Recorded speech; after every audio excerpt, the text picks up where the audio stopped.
दोस्तों, हम आपको एक ऐसी सच्ची घटना के बारे में बताने वाले हैं जिसे सुनकर आपके पैरों तले जमीन खिसक जाएगी। जरा सोचिए दोस्तों, जब खुद भगवान श्री कृष्ण यमुना नदी में डूबती हुई बच्ची को बचाने चले आए। हाँ दोस्तों, एक ऐसा चमत्कार हुआ कि वृंदावन के लोग उस चमत्कार को देखकर हैरान रह गए, क्योंकि वृंदावन के इतिहास में ऐसा चमत्कार आज तक देखने को नहीं मिला था। इस चमत्कार को देखकर आपके पैरों तले जमीन खिसक जाएगी। इस वीडियो को बिल्कुल अंत तक देखिएगा। वीडियो शुरू करने से पहले एक बार कमेंट सेक्शन में जय श्री कृष्ण जरूर लिखें। साथ ही अगर आप हमारे चैनल पर नए आए हैं तो हमारे चैनल को सब्सक्राइब करें। दोस्तों, माना जाता है कि अगर मन में सच्ची श्रद्धा हो तो वृंदावन में विराजमान बांके बिहारी जी हर किसी की सहायता करने आते हैं। ऐसा ही एक चमत्कार हुआ था वृंदावन में रहने वाले सतीश जी के साथ। सतीश जी बांके बिहारी जी के बहुत बड़े भक्त थे। वह हर रोज सुबह उठते ही तैयार होकर सबसे पहले बांके बिहारी जी के मंदिर जाते, उसके बाद ही अन्न का दाना ग्रहण करते। सतीश जी के माता पिता भी भगवान श्री कृष्ण के बहुत बड़े भक्त थे। ऐसे में उन्होंने अपने बेटे का नाम सतीश रखा था। सतीश जी का परिवार मथुरा में रहता है, जिसमें उनके माता पिता, उनकी पत्नी और एक 5 साल की बेटी भी है। सतीश जी की मथुरा में एक फल की दुकान है, जिससे उनका और उनके परिवार का खर्च बहुत अच्छे से चल जाता है। सतीश जी हर पर्व में अपनी पत्नी के साथ यमुना स्नान करने वृंदावन जरूर आते थे। पहले तो यमुना में स्नान करते, फिर बांके बिहारी जी के दर्शन कर वापस लौटते। हर बार की तरह सतीश जी अपनी पत्नी के साथ वृंदावन के लिए निकल रहे थे।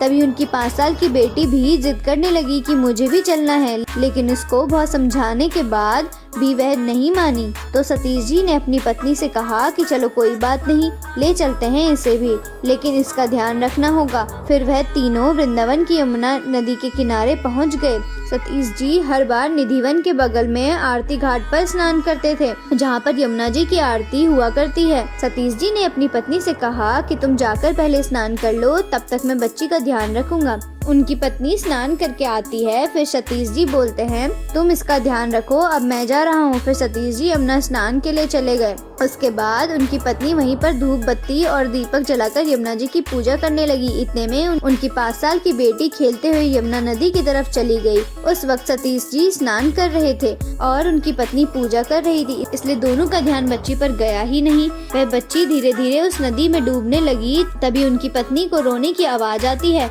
जब वह पीछे मुड़कर देखती हैं तो वहाँ उसकी बच्ची नहीं होती। जब वह यमुना नदी की तरफ देखती है तो घबरा जाती है, क्योंकि उनकी बच्ची काफी आगे की तरफ डूब रही होती है। सतीश जी को भी तैरना नहीं आता था। तभी सतीश और उनकी पत्नी भगवान कृष्ण का नाम लेकर मदद के लिए चिल्लाने लगते हैं। फिर वहाँ पर एक ऐसा चमत्कार हुआ जिसे देखकर सबके होश उड़ गए। पलक झपकते ही वहाँ एक 16 साल का लड़का भागते हुए आता है और नदी में कूद जाता है। देखते ही देखते वह लड़का बच्ची को यमुना से बाहर निकाल लेता है। उसकी माँ बच्ची को गले लगाकर रोने लगती है। सतीश जी की नजर उस 16 साल के लड़के पर जाती है। तभी वह लड़का यमुना नदी के अंदर डुबकी लगाता है। सतीश काफी देर तक खड़े होकर उस लड़के का इंतजार करते हैं, लेकिन वह लड़का यमुना के बाहर आता ही नहीं। अब सतीश समझ चुका था कि वह लड़का कोई साधारण लड़का नहीं था, वह स्वयं साक्षात बांके बिहारी जी थे, जो मेरी बेटी को बचाने के लिए आए हुए थे। उसके बाद वह खुश मन से बांके बिहारी के मंदिर जाते हैं और बांके बिहारी जी का धन्यवाद करते हैं। धीरे धीरे करके यह चमत्कारी घटना पूरे वृंदावन में फैल जाती है। दोस्तों, अगर आपको ये सच्ची घटना पसंद आई हो तो इस वीडियो को शेयर करके लाइक करें और चैनल को सब्सक्राइब करें। बेल आइकन को प्रेस करना ना भूलें। जय श्री कृष्ण दोस्तों।